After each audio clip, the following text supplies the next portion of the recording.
warahmatullahi wabarakatuh. Kepada Ibu Bapak penguji dosen uji kinerja PPG dalam jabatan tahun 2023. Perkenalkan, nama saya Penti Novianti, salah satu mahasiswa PPG dalam jabatan kategori 1 gelombang 2 tahun 2023 di LPTK Universitas Pasundan Bandung. Pada hari ini, hari Minggu tanggal 3 Desember 2023, saya akan menampilkan video pembelajaran untuk memenuhi persyaratan uji kinerja PPG dalam jabatan dengan materi sistem pencernaan pada siswa kelas 11 IPA di SMA Plus Pagelaran Subang. Untuk lebih jelasnya, mari kita simak video pembelajaran berikut ini. Selamat menyaksikan.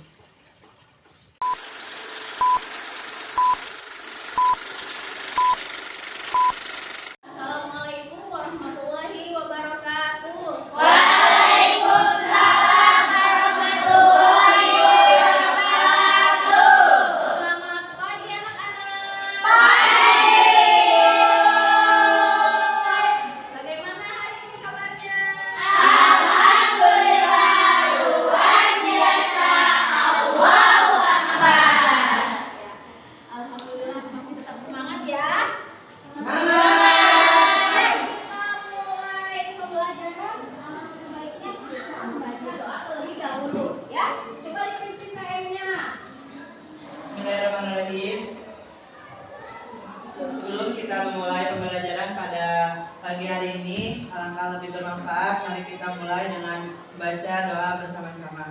Bismillahirrahmanirrahim. Fa innama yaqulu lahu kun fayakun. Coba sebelum mulai pembelajaran, coba dilihat di kolom-kolomnya atau misalkan di bangkunya barangkali ada sampah, tolong dipungut ya. Coba dilihat. Alhamdulillah bersih ya.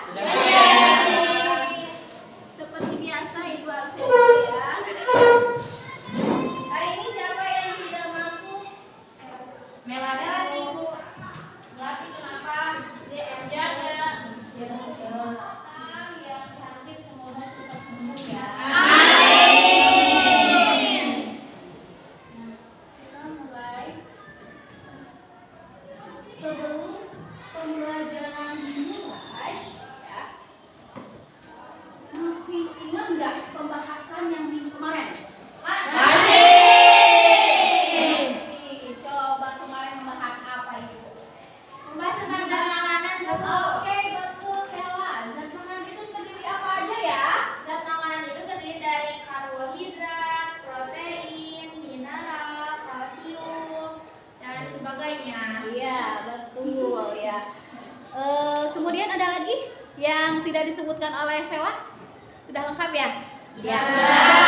Ibu mau tanya lagi, yang termasuk protein itu apa aja sih? Protein. Tujuh. Kemarin masih ingat gak yang termasuk protein itu apa aja sih? Makanan yang termasuk protein. Telur. Daging. Daging. Daging, Bu.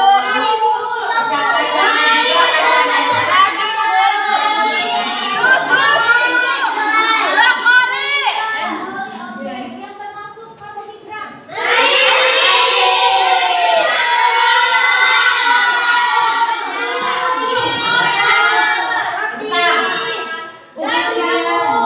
Ubi, singkong. Ya, belum masih pada ingat ya? Luar biasa. Ya, kita lanjutkan. Nah, coba sebelum ke tahap selanjutnya, di depan ada pretest. Ya, di sini Ibu akan melakukan penilaian pretest, kemudian atau penilaian pengetahuan atau pemilih ya, dan penilaian post test. Kemudian ada keterampilan ya, ada sikap. Nah, sekarang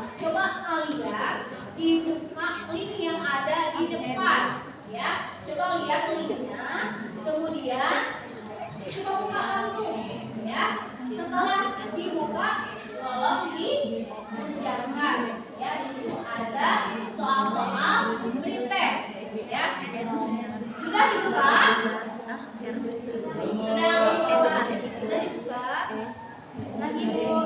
Sudah. Oke.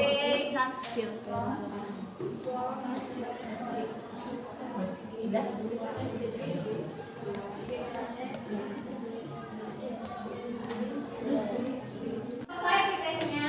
Sudah. Baik, kita lanjutkan. Ya. Nah, tadi kan udah dibahas sedikit ya, nanti dibahas lagi. Nah, pembelajaran kali ini atau hari ini di sini ada aspek penilaiannya, yaitu ada 3 aspek. Nah, Ibu akan menilai kalian itu terdiri dari 3 aspek. Yang pertama yaitu penilaian sikap, yang kedua penilaian pengetahuan, yang ketiga penilaian keterampilan. Paham, Ibu? Oke. Di depan coba. Nah, terus dikasih. Coba di sini ada gambar apa? Cek. Ada gambar apa? Cek.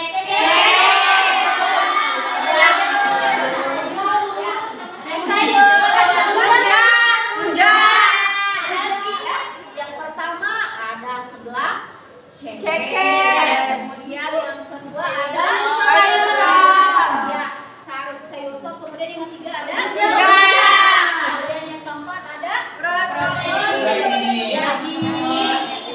Nah, kalau kita memasukkan sembarangan makanan ke dalam tubuh, kira-kira apa yang akan terjadi? Sakit perut. Jadi kalau semua makanan tersebut dimasukkan ke dalam tubuh kita, Gangguan. mengalami Gangguan pencernaan.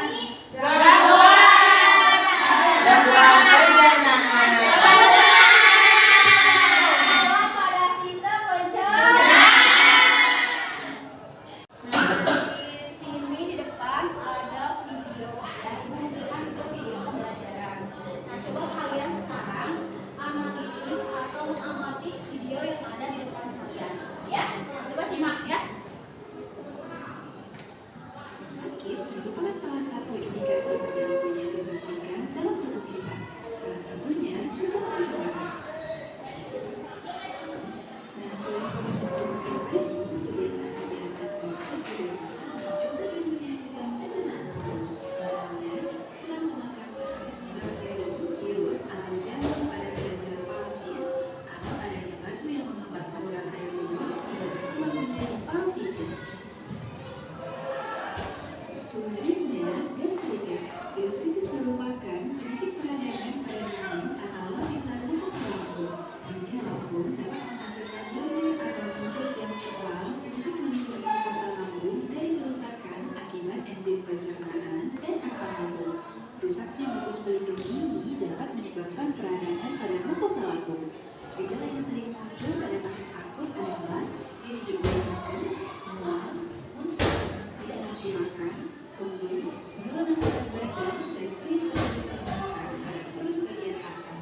Gastritis dapat terjadi karena saat menderita appendicitis, penderita beroperasi kulit badan bagian bawah, karena menggunakan infeksi saluran serius dan menyebabkan badan dipecah sehingga menimbulkan rasa nyeri.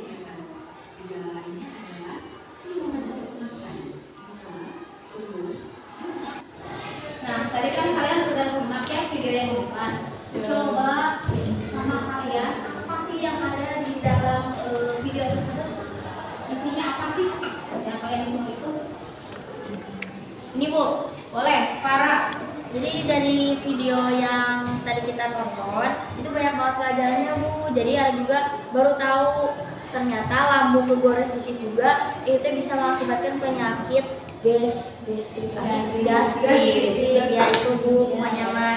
Dan itu tuh emang sangat berbahaya sekali karena kan ganggu pencernaan kita. Kalau misalnya kita sedang makan atau gimana nanti rasa sakitnya apalagi kalau makan. Jadi lebih harus menjaga pola makan dan hidup sehat sih Bu. Terima kasih Farah, betul sekali ya masukan atau pendapat dari Ara itu. Kemudian ada lagi. Tujuan pembelajaran kali ini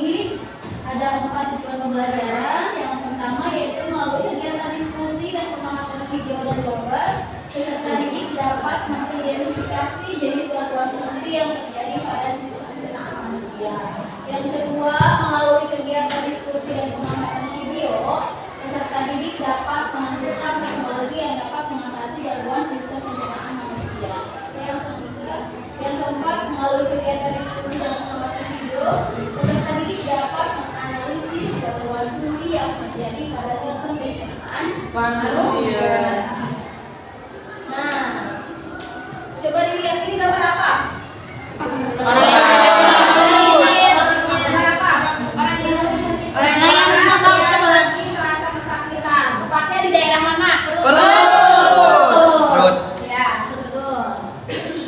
Kira-kira setelah kalian makan pernah tidak merasa sakit pada bagian perut? Pernah. Nah ya, kira-kira kenapa sih bisa terjadi seperti itu? Apa saja penyakit yang berkaitan dengan sistem pencernaan kita? Tadi kan udah dibahas ya. Penyakit-penyakit atau kelainan-kelainan atau gangguan yang ada di sistem pencernaan kita. Tadi ada apa? Ada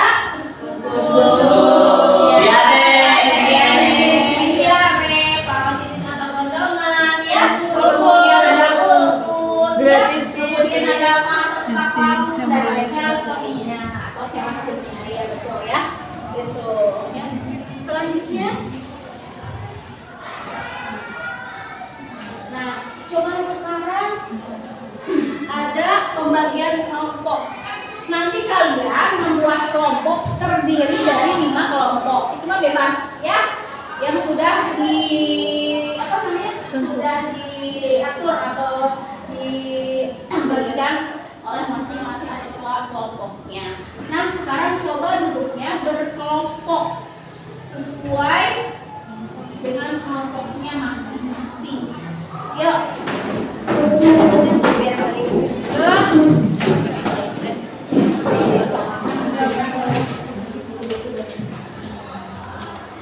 Sudah? Kelompoknya ya, sudah duduk bersama dengan masing-masing kelompoknya. Nah, sekarang itu akan membagikan LKPD ya. Nah, nanti LKPD itu akan menjelaskan ya, LKPD di sini ya, itu akan menjelaskan petunjuk-petunjuk atau misalkan apa yang harus dikerjakan atau di sisi ya. Di sini ada, coba dilihat, kelihatan nggak yang di depan? Kelihatan sedikit. Nah, nanti di LKPD itu ada video ya, ada video yang isinya itu di dalamnya itu kelainan-kelainan atau gangguan sistem pencernaan. Nah, nanti kalian coba dibaca kembali sama tim kelompoknya ya. Kemudian setelah dibaca sampai selesai, yang pertama itu ada petunjuk kegiatannya, kemudian ada kompetensi dasar, indikator, kemudian tujuannya, materi pokoknya, alat dan bahan, langkah kerja. Nah, yang bagian langkah kerjanya coba kalian pahami ya, kemudian baca secara benar ya. Di situ ada link yang mau kalian amati atau yang mau kalian analisis ya. Coba dibuka nanti linknya menurut masing-masing kelompoknya. Kemudian setelah dibuka linknya, setelah videonya diamati, lalu dijawab, dikerjakan soal-soal atau pertanyaan-pertanyaan yang ada di LKPD. Kemudian setelah itu dituangkan ke dalam PPT.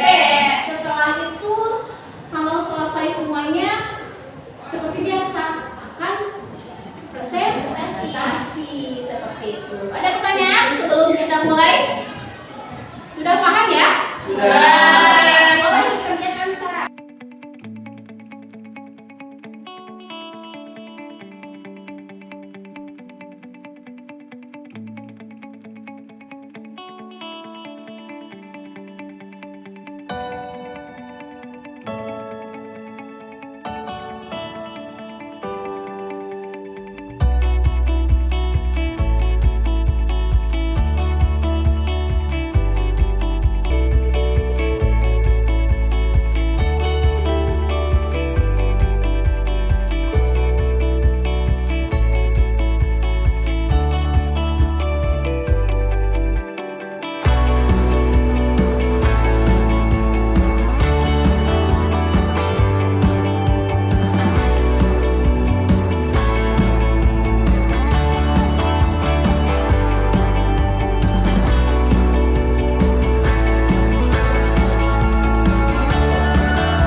dunia.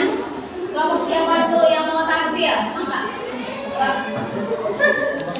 Action. Assalamualaikum warahmatullahi wabarakatuh.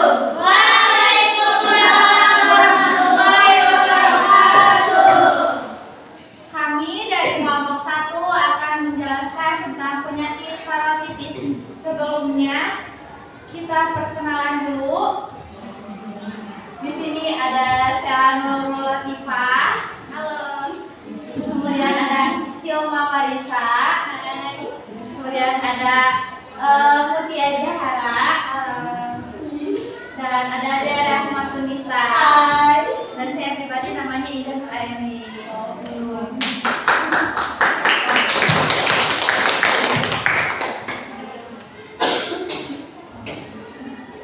Di sini saya akan menjelaskan tentang pengertian dari parotitis. Parotitis atau kelelahan. Biasanya kalau misalkan kita sakit kan bukan hanya sakit gondongan ya, yang lainnya juga kita tuh suka merasa lelah kalau misalkan sedang sakit. Yang keempat, badan pegal-pegal. Jadi semua sistem saraf itu kan ada di kepala ya. Kalau sakit di sini juga biasanya suka ikut pusing. Nah, gitu. Terus selanjutnya itu nafsu makan hilang. Biasanya gara-gara kita tuh susah untuk makan, untuk ngunyah, jadi nafsu makannya itu jadi berkurang, gitu. Ngerti? Ngerti. Jadi kesimpulannya, penyakit parotitis itu merupakan penyakit menular, di mana seorang yang terinfeksi oleh kelenjar ludah, yaitu kelenjar parotis yang berada di antara telinga dan rahang sehingga menyebabkan pembengkakan. Jadi seorang yang terkena penyakit parotitis itu akan mengalami pembengkakan di antara leher dan telinga. Ada yang mau ditanyakan? Ada yang mau ditanyakan? Kan tadi gondongan ya, bahasa Sundanya gondongan. Nah itu tuh terjadinya biasanya di sekali, bisa di kanan aja, atau di kiri aja, atau bisa jadi berbarengan. Terima kasih. Sama-sama. Untuk penyakit parotitis itu bisa terjadi pada dua pipinya langsung, misalkan enggak sebelah aja. Jadi misalkan kalau berbarengan pipi kanan sama pipi kiri bisa terjadi ya seperti itu. Tidak hanya satu pipi. Oh, jadi bisa memungkinkan satu kanan aja, kiri aja, atau bisa jadi dua-duanya langsung bisa. Bisa. Terima kasih. Sama-sama. Kasih tepuk tangannya dong.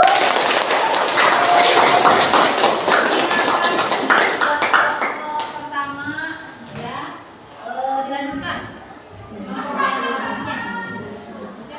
Terima kasih atas perhatian kalian. Semoga apa yang kita sampaikan bermanfaat bagi kalian. Amin.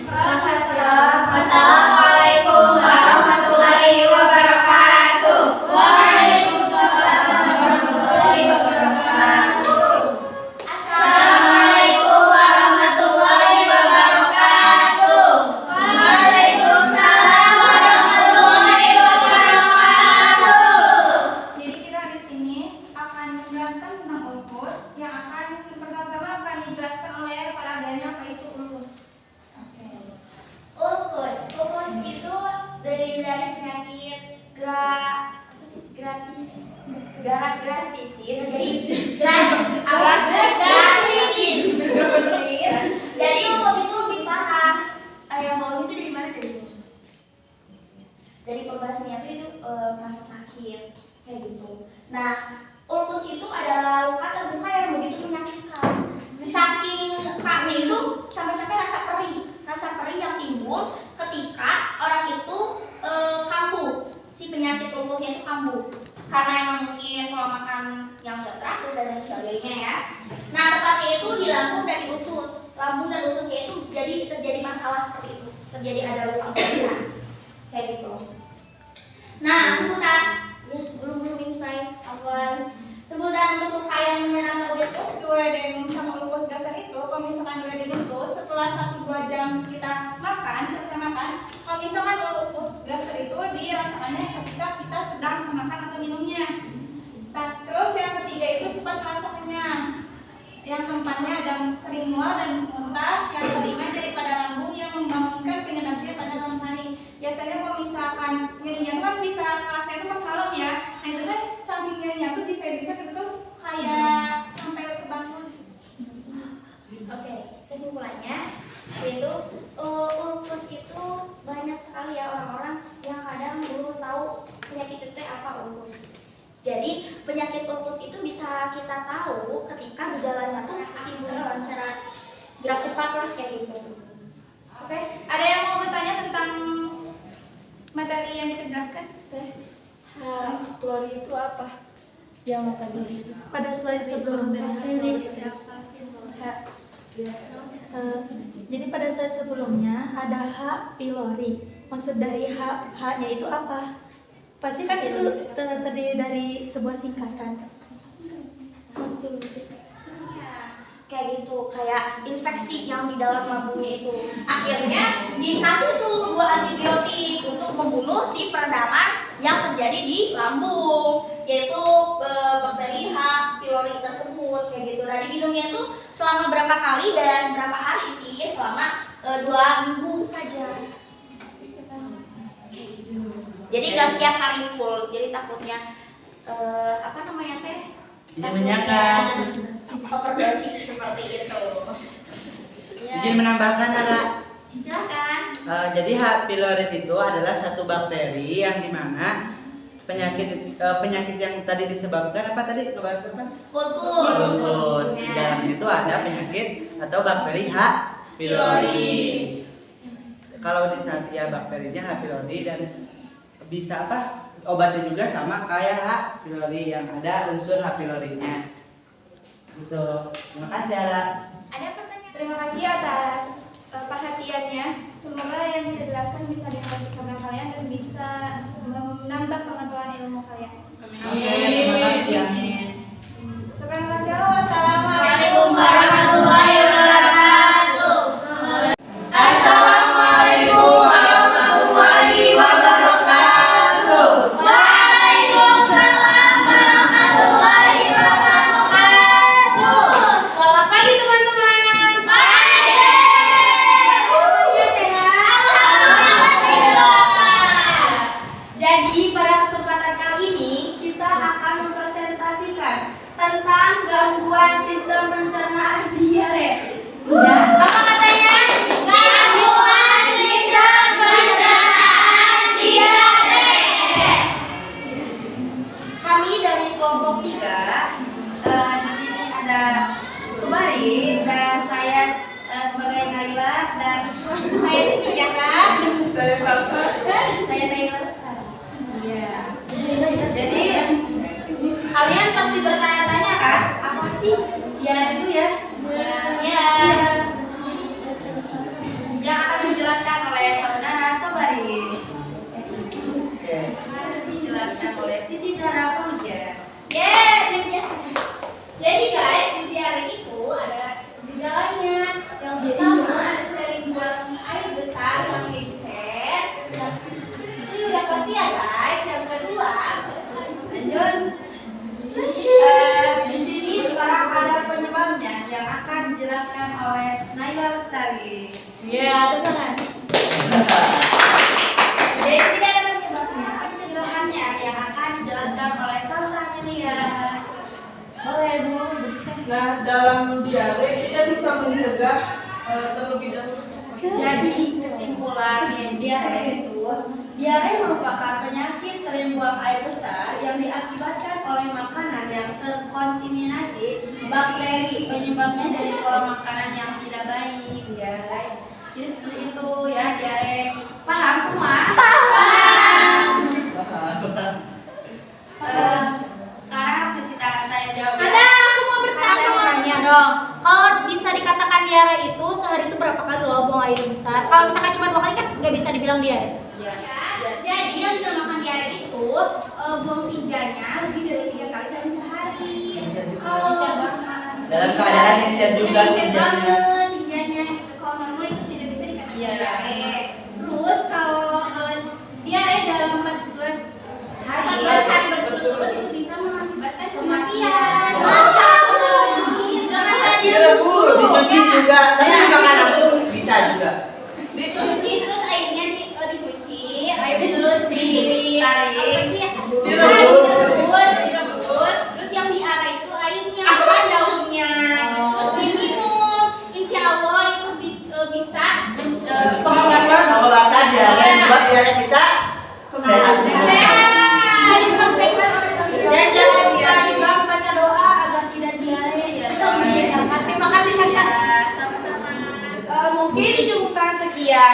kelompok kita presentasi hari ini. Mohon maaf bila ada kesalahan ya. Terima kasih atas perhatiannya. Assalamualaikum warahmatullahi wabarakatuh. Waalaikumsalam warahmatullahi wabarakatuh. Bismillahirrahmanirrahim. Assalamualaikum warahmatullahi wabarakatuh. Waalaikumsalam warahmatullahi wabarakatuh. Setelah tadi materi-materi yang disampaikan oleh kelompok 1, 2, dan 3, ini saatnya kita dari kelompok 4 akan mempresentasikan materi tentang gastritis. Agar lebih semangat, mari kita berjalan dulu ya. Mari kita keluarkan semangat kita dengan ice breaking dari Fatia. Nah, sebelumnya ada yang tahu gak yel-yel yang buka tutup? Tahu. Udah tahu belum? Tahu. Nah, itu dah. Berdiri dulu semuanya yuk, berdiri dulu semuanya biar lebih semangat dalam mendengarkan dengan ketika Buka tutup, bertepuk tangan. Buka tutup, bertepuk tangan. Digulung-gulung, sambil tertawa. Digulung-gulung, sambil menangis. Digulung-gulung, sambil berhitung. 1, 2, 3, 4, 5, 6, 7, 8, 9, 10. Bye-bye. itu materi mengenai gastritis. Ada yang tahu belum sebelumnya apa itu gastritis? Tidak. Gas berbahaya. Gas berbahaya.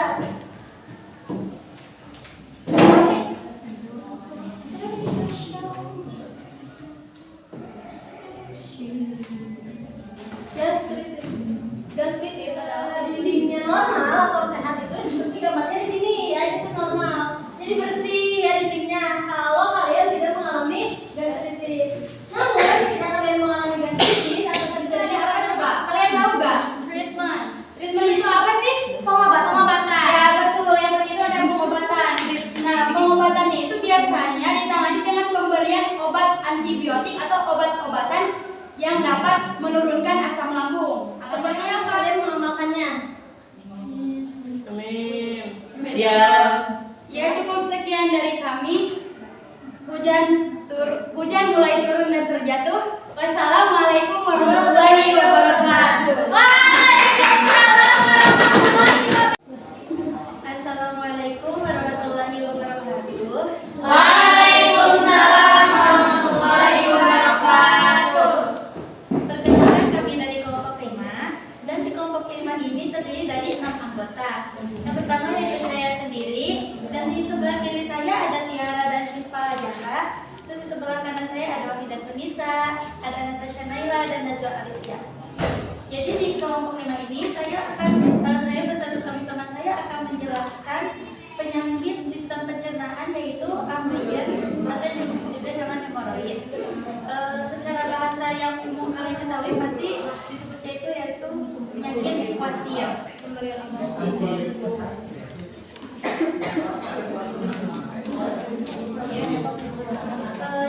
Untuk pengertiannya, kwasir adalah pembengkakan atau pembesaran pada pembuluh darah di anus dan bagian akhir usus besar atau rektum. Dan kondisi ini dapat menyebabkan rasa mengganjal atau nyeri di area belur dan keluar darah saat derajat kedua. Jadi si pembengkakan itu udah besar sehingga udah mulai keluar. Tapi nanti tuh di saat kita BAB nanti bisa masuk lagi. Terus kalau misalkan derajat ketiga, pembengkakannya itu keluar, tapi bisa masuk lagi. Cuman harus didorong menggunakan jari tangan. Terus untuk derajat keempat, pembengkakannya pasti sudah lebih besar, tapi tidak bisa didorong lagi ke dalam menggunakan jari. Jadi ini sudah lebih parah. Ada yang mau bertanya? Ada makanan apa saja saja? Makanan apa saja yang tidak boleh dikonsumsi oleh penderita ambeien? Izin menjawab. Yang tentunya adalah jangan meminum minuman yang mengandung soda. Contoh minuman yang mengandung soda apa saja? Seperti Fanta, Sprite, Coca-Cola, terus Pepsi, apalagi tidak boleh ya. Terus untuk yang seperti itu bukan yang bersoda saja, tapi kopi juga boleh sebenarnya. Cuman harus diminimalisir, jadi tidak boleh terlalu berlebihan untuk konsumsinya. Oke, makasih. Cukup sekian dari kami tentang hemoroid. Terima kasih. Assalamualaikum warahmatullahi wabarakatuh. Waalaikumsalam warahmatullahi wabarakatuh. Baik, kita sekarang apa namanya kan tadi kan kelompok 1, 2, 3, 4, 5 sudah tampil ke depan semuanya. Kita kasih kesimpulan bareng-bareng. Sebelum ke bareng-bareng, coba Ibu tanya ke kelompok 1 apa sih kesimpulan dari presentasi yang tadi kalian sampaikan. Intinya apa tadi yang kalian? Kelompok 1 siapa? Siapa ya? Ya. Tentang apa tadi tes ya? Protitis, Bu. Ya. Kesimpulannya apa? Kesimpulannya, jadi protitis itu merupakan penyakit menular yang disebabkan oleh kelenjar yang ada dalam tubuh kita itu terinfeksi. Ada salah satu kelenjarnya yaitu kelenjar protis yang menyebabkan daerah antara telinga dan leher kita itu mengalami pembengkakan. Kita simpulkan bareng-bareng yuk. Gangguan atau kelainan pada sistem pencernaan manusia, baik yang disebabkan oleh faktor itu. Baik, terima kasih pembelajaran hari ini ya. Alhamdulillah sudah selesai. Sebelum kita tutup, Ibu kasih link dulu. Nah, coba lihat di depan kalian ada link post test. Tadi kan di awal kan sudah mengerjakan pretest ya. Sekarang coba kerjakan atau misalkan mengisi kembali soal post test yang sudah diberikan linknya di depan kalian.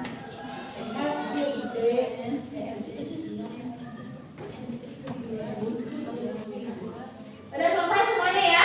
Sudah. Terima kasih. Nah, untuk tugasnya coba lihat di depan ya. Baca peserta didik untuk membuat video tentang teknologi dalam mengatasi gangguan sistem pencernaan pada manusia.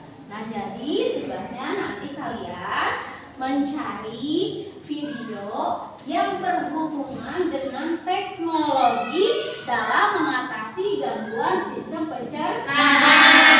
Nanti dikumpulkan seperti biasa di Google Drive ya, gitu ya. Ada pertanyaan nggak sebelum Ibu tutup?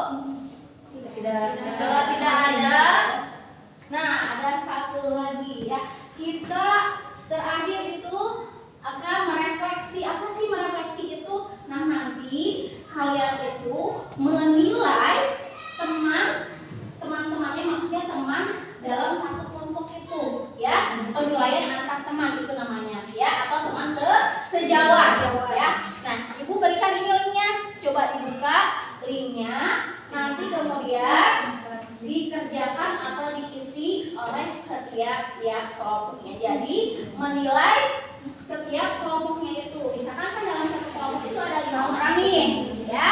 Nanti coba dinilai, misalkan Sugati menilai Caca, menilai Siti Zahra, menilai Meja itu dan sebagainya gitu ya. Sama kelompok yang lain juga itu ya. Sampai buka dulu linknya.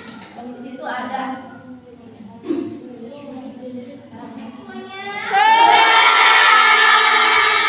Alhamdulillah pembelajaran hari ini sudah selesai. Mudah-mudahan semuanya bisa dipahami ya. Ya, bisa. Semuanya apakah pembelajaran hari ini kalian menyukai? Dalam model pembelajaran ini kalian bisa dipahami? Bisa. Oke, terima kasih buat semuanya. Mudah-mudahan pembelajaran hari ini Semoga banyak manfaatnya bagi kita semua. Amin. Ibu akhiri, sebelum akhiri kita berdoa dulu dipimpin oleh Ketua Subari. Alhamdulillahirrahmanirrahim, pembelajaran pada hari ini telah selesai. Alangkah lebih bermanfaat. Kita tutup dengan membaca doa bersama-sama, doa akhir majelis. Berdoa mulai. Subhanallah wa sahbihi wa sallam.